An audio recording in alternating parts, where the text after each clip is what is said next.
चल रहा है और बच्चों के ऊपर नंबरों का बहुत दबाव रहता है।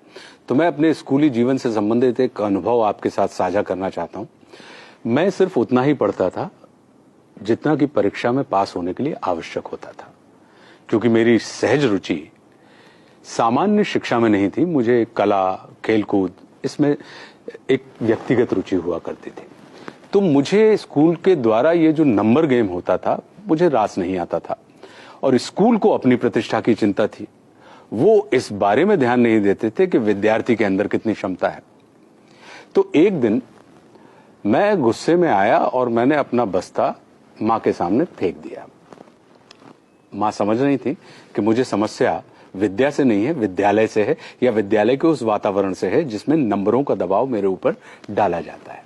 तो मां ने ध्यान से देखते हुए मुझसे पूछा कि अच्छा, ये बताओ कि तुम स्कूल क्यों जाते हो? मैंने कहा, पढ़ने के लिए।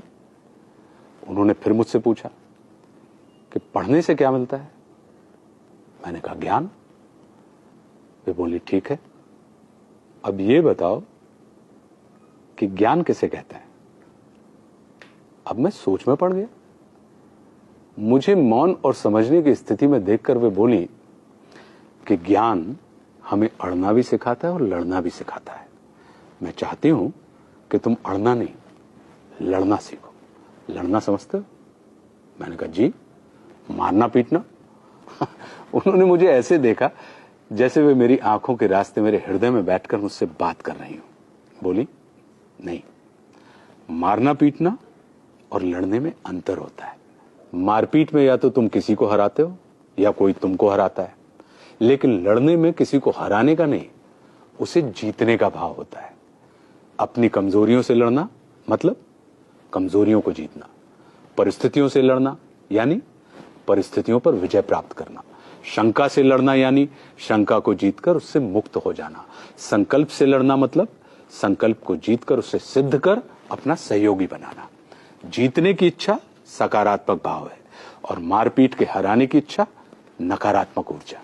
मारपीट के सिर्फ अवरोधों का दमन किया जा सकता है, किंतु लड़ने से उनका शमन किया जाता है। मारपीट के तुम सिर्फ कुछ वक्त के लिए अपनी तकलीफ को दबा सकते हो, किंतु लड़कर तकलीफ को समाप्त किया जा सकता है हमेशा के लिए। मैं चाहती हूं कि ज्ञान को बोझ समझ के तुम गढ़ो नहीं, बल्कि बढ़ो। तुम सफलता के लिए नहीं, स्वयं के सुख के लिए पढ़ो। फिर स्कूल में तुम अड़ना नहीं, लड़ना सीखोगे। हम तुम्हें स्कूल परीक्षा में आए प्रश्नों का उत्तर सीखने के लिए नहीं भेजते, बल्कि जीवन की परिस्थितियों का हल ढूंढने के लिए भेजते हैं। पढ़ाई बोझ बढ़ाने के लिए नहीं, बोझ हल्का करने के लिए होती है। आज उम्र के इस मोड़ पर खड़ा होकर सोचता हूं तो लगता है कि मां कितना सही थी। हम अपने बच्चों को स्कूल की परीक्षा में अव्वल आने के लिए उन पर दबाव डालते हैं। शायद इसलिए वे स्कूल में अव्वल आने के बाद भी जीवन भर फेल होने के एहसास से भरे रहते हैं। हमें अपने छोटे छोटे बच्चों से बड़ी बड़ी बातें करनी चाहिए, ताकि वे बड़े होकर छोटी छोटी बातें ना करें। क्योंकि छोटे बच्चों के मुंह से बड़ी बातें सुनना यदि हमें सुखद लगता है, तो बड़ों के मुंह से छोटी बातें सुनना कष्टकारी होता है।